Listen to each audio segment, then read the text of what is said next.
Entering 2025, Team Canada had won 5 of the last 6 Hlinka Gretzky Cups that they appeared in, and although they had a tough run against Team USA in the semifinals last year, they will look to try and get their revenge in 2026. Gold medal, let's go! Back to all the flights. This here recapping, predicting the World Junior Championship, U18 Women's World, the Men's World Championship, Women's World Championship, U18 Men's World Championship. What is happening? It is by far one of the dumbest things I have ever seen. Prepare to die. Figured it was better safe than sorry. Scores! Nathan McKinnon! Scores for Canada. Your home for international hockey. This is On the Fly. Hello everyone and welcome back to On the Fly, your home for international hockey. Today we're going to be previewing the team representing Canada at the 2026 Hlinka Gretzky Cup held in Edmonton, Alberta, Canada. So we'll hop into it today, starting with a little bit of the history of this Canadian team at this tournament. And it has been nothing short of domination for the Canadians at the Hlinka Gretzky Cup.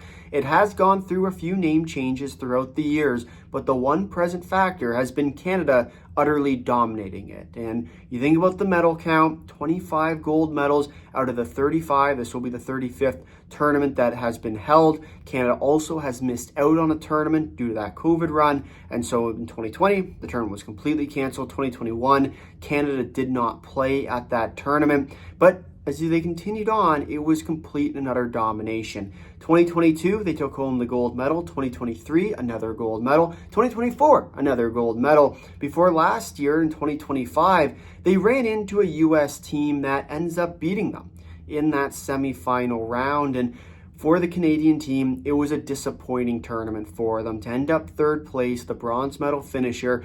They had high hopes with the team that they brought along, similar to what we saw and what we eventually saw at the Under-18 World Championships.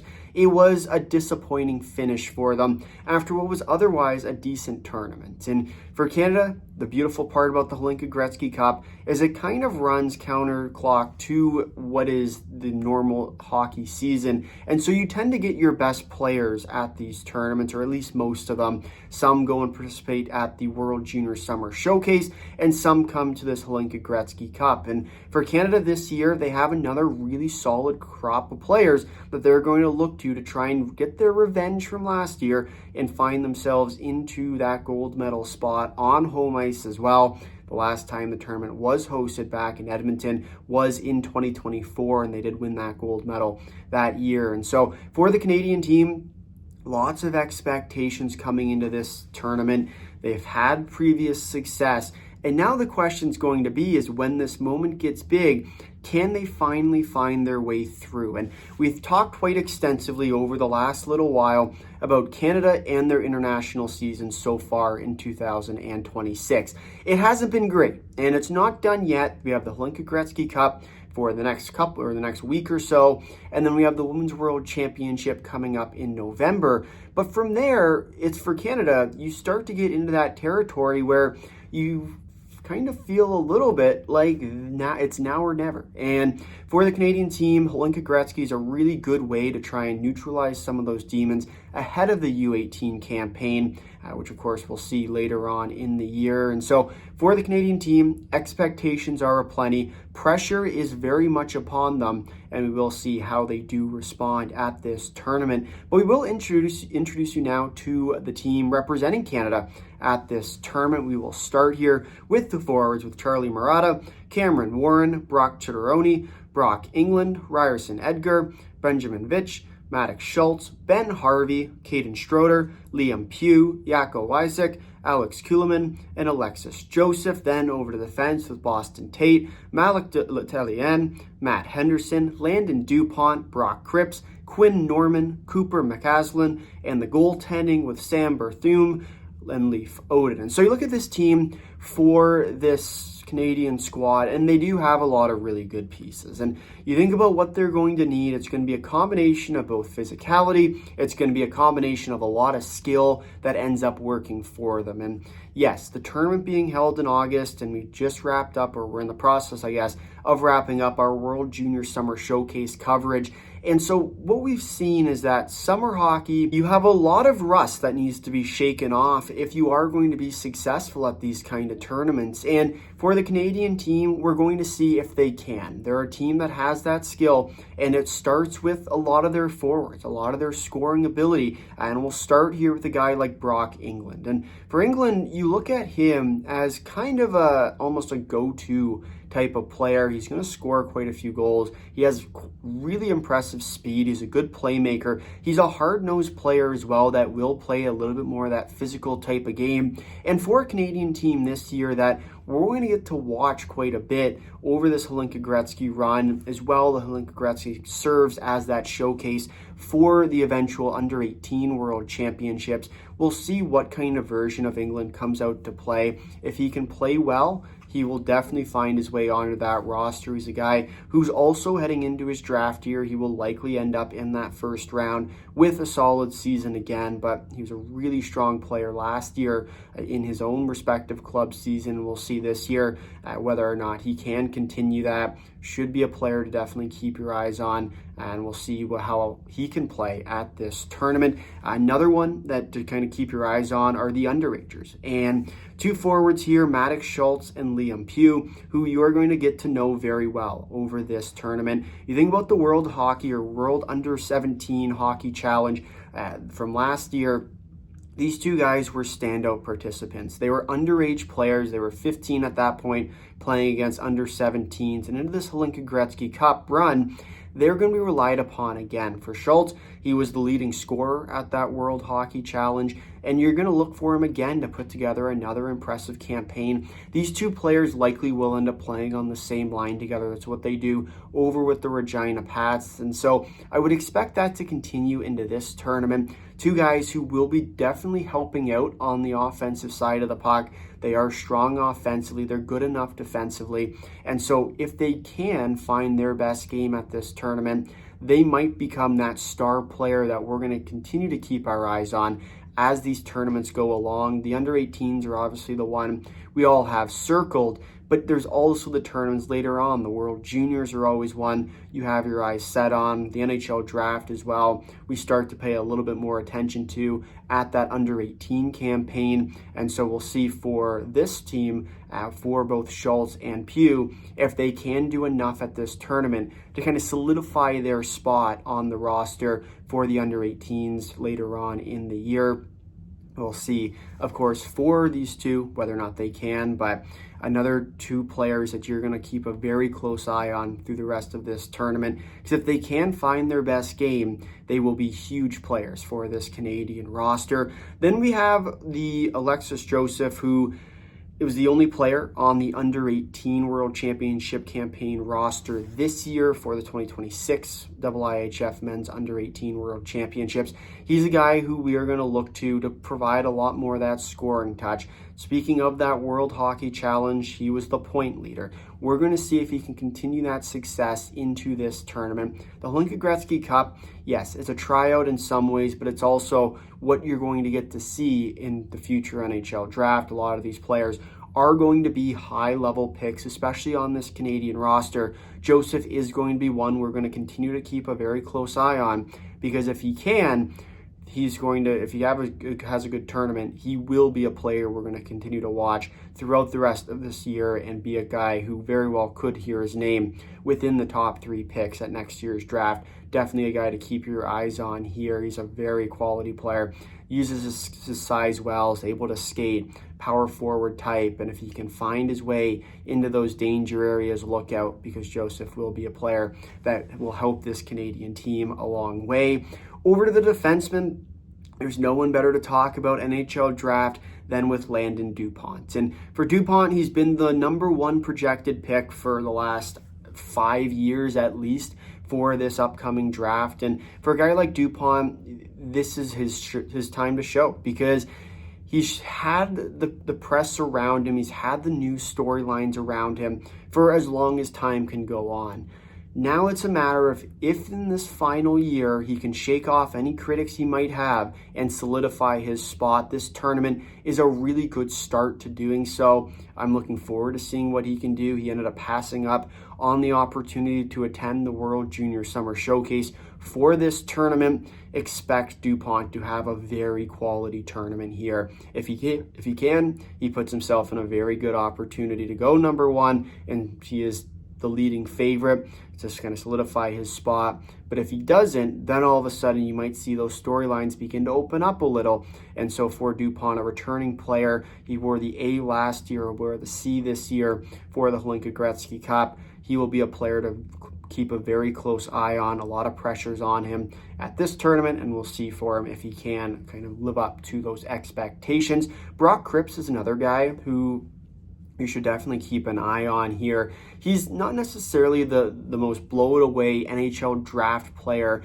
who you're going to see hear his name early on draft day. He's likely going to end up in that first round. But he's a smaller type defenseman who has a lot of tools. And for a guy like Cripps, you look at him, kind of a comparison you might draw as a guy like Xavier Villeneuve or even a guy like Tommy Blyle, where kind of a smaller projected, he's only 5'10", defenseman, where if he doesn't pick up this size, he likely ends up inside that kind of late round first type of pick. But the tools are there. He's a good skater. He has high offensive IQ. He's also good enough on the defensive side. And if he's a little bit taller, he's probably a top 10 pick. Because he doesn't have that size with him, all of a sudden his name kind of falls through the rankings a little bit, but he will be a very important player for this Canadian roster, has a lot of tools, a lot of skill, and if he can perform at this tournament, he will definitely put himself in the good books ahead of June's draft for next year.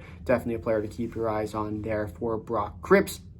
And then the goaltending situation. Leif Odin should be the starter for this Canadian team. Berthume, I would say, likely will be the backup, although frankly it could go either way, and we'll likely see a tandem out of the start. Whichever goaltender gets hot at the right time very well will end up as that starting goaltender come playoff time. But ultimately, there's not much difference between these two. They're both very quality goaltenders, where we've seen them at the World Under-17 Hockey Challenge perform well. There was a gold medalist with Odin and a silver medalist with Berthume, and so I would expect that to continue. And these two goaltenders are fighting for that starting spot come for the Under-18 World Championships.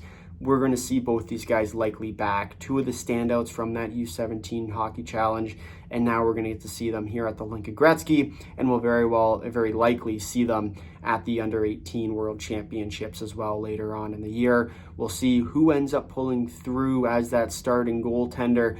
Both these guys will be a dogfight battle. If I had to place my bets, though, it will be with Leif Odin. And so those are your standout players for Team Canada. Definitely some guys to keep your eyes on. But then we'll go over to the schedule for this Canadian team, and they will start up on Monday, August the 3rd at 7 o'clock p.m. Eastern Time against the Swiss. They will then play Slovakia on the 4th, same time slot. On the 5th, they will take on Sweden to close out their preliminary round.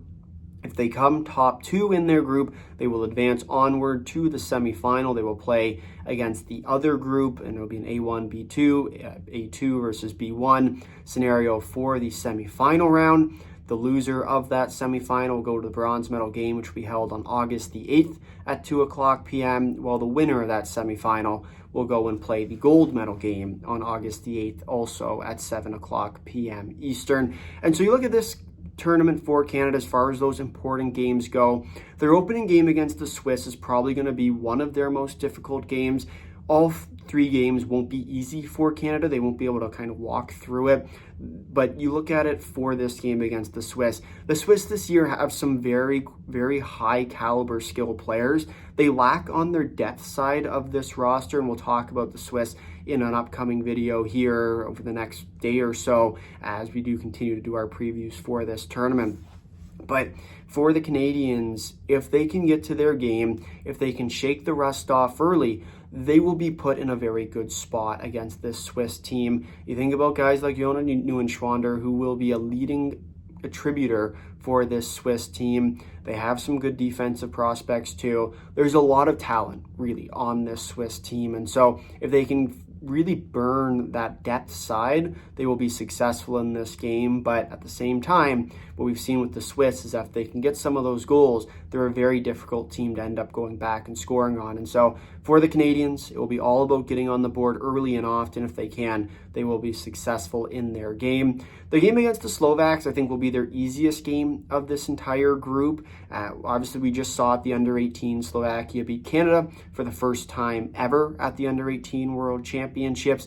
And so there is a little bit of added pressure coming into this Hlinka Gretzky Cup that what happened last year will end up continuing. It's not the same under-18 roster we'll see from the Slovaks at this tournament. And so I wouldn't expect them to be inside that kind of high caliber type of team.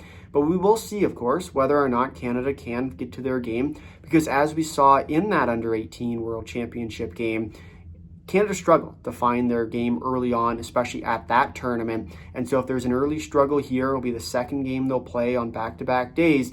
Don't be surprised to see the Canadians have some issues, and potentially the Slovaks end up taking this one. But it should be a Canadian win in that one. And then, of course, that last game against the Swedes, where it's not the best Swedish roster we've seen be sent to this tournament. The Canadians will have the advantage for sure coming into this Hlinka Gretzky Cup.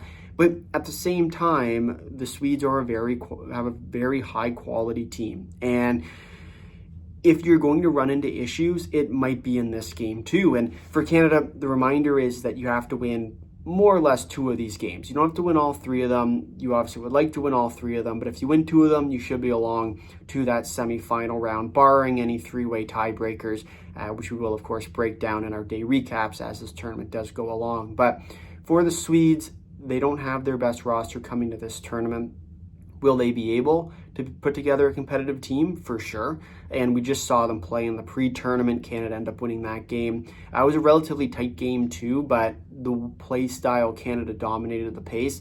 And whenever you can dominate a pace against a team like Sweden, you're going to be very successful when you play against them when the tournament actually starts to matter. And so we don't read too much into the opening games of tournaments, especially when you consider the jet lag coming over, but it will be interesting to monitor for this Swedish team if they can get to their best game by the point that they play Canada. 3 days into this tournament, we'll see who ends up pulling through there, but it should be Canada who ends up taking all 3 wins as far as the expectation factor goes for them coming through the preliminary round. Then you go on to that playoff round, and for the Canadian team heading into the playoffs, there are some teams in there that are going to be tough to play against. You have the U.S., who's put together a decent roster. It's not exactly their best team they've sent either, but it will be another competitive year between Canada and the U.S. The Finns this year will be good. The Czechs this year will be good. And then, of course, you have Germany as well to kind of fill out that group. But I do think that you look at the Czech team, you look at the Finnish team, assuming Canada wins all their games, that's likely who Canada will end up going up against. We'll see, of course, whether or not they do end up playing against that Czech team, or if it's the Finns, or even if it's the U.S. in that semifinal. Might be a repeat of last year's tournament, where, if you remember back to last year, the U.S. ended up winning in a shootout against Canada in that semifinal round. And so whichever team you end up playing, obviously you wouldn't like to lose again, especially in the semis on home ice as well. But we have seen Canada really struggle so far in 2026 to get to that gold medal spot. Potentially this could be where the disaster lies for this year's tournament. Then we go to the bronze medal game, gold medal game. A very similar mix of teams you're going to see, add in probably Sweden, I would say, on this side of the group. Potentially as well, the Swiss could find their way in. I think the Swiss and the Swedes will be a very good game when they eventually face off. We'll see, of course, whether it is a good game on that August the 4th, but it will be a game to definitely keep your eyes set on, because those two teams always dangerous when they play against each other. Going to come down to which team can get to their goal scoring game first. If it's the Swiss, they will likely end up taking it, but if the Swedes can find their best game, don't be surprised to see them run away with it as well. And so that's basically who you're going to see in that gold medal game. Likely you're going to see the U.S., assuming they win their group. I wouldn't be surprised to see that happen. And then the U.S. continues their success along the line. U.S. has a very good roster they're bringing again this year. Not their best they've sent, but still a pretty good one with a lot of high-quality talent players. And so if they can find that talent and use it properly, look out, because this U.S. team might be that trap game for the Canadians.